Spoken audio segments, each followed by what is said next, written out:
Ito po yung mga candies na bigay ng aking mga generous pupils na gagamitin namin as prizes sa aming year-end party na gaganapin sa December 14. Hello everyone, I am Sir Michael at welcome back po sa panibagong video. Since Monday at Tuesday ay wala po ako sa school dahil gaganapin na ang aming East Cavite Sports Unit Meet, ay kailangan ko na pong ipack itong mga candies na magiging prizes namin para nga sa darating na year-end party. Pero prior to that, bumili po ako ng 20 pieces ng colored paper na green at red.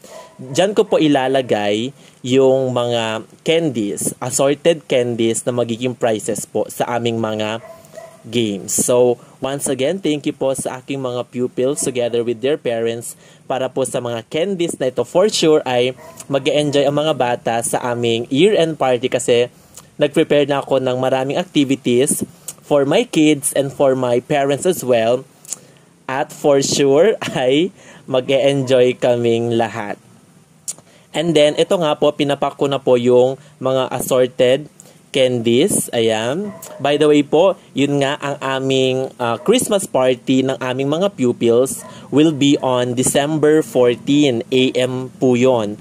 Kami naman po mga teachers, ang aming school-based na party will be on December 14 PM. Ang theme namin ay pajama party. Tapos magkakaroon kami ng magse-set up kami ng parang mga sala themed na set sa covered court per grade po yon. Yun po yung plano ng aming teachers club.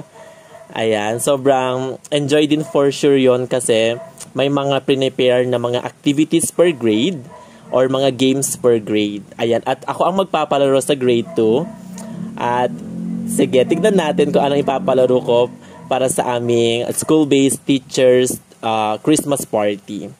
Ayan. At on December 15 naman will be our district Christmas party together with all the district teachers, yung mga administrators.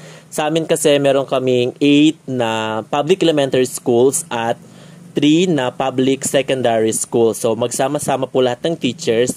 At ang tema naman namin ay larong lahi. Ayan. Larong lahi naman yung ganap namin. So, may mga iba't ibang palaro na organized ng Municipal Teachers Club siguro. Ayan.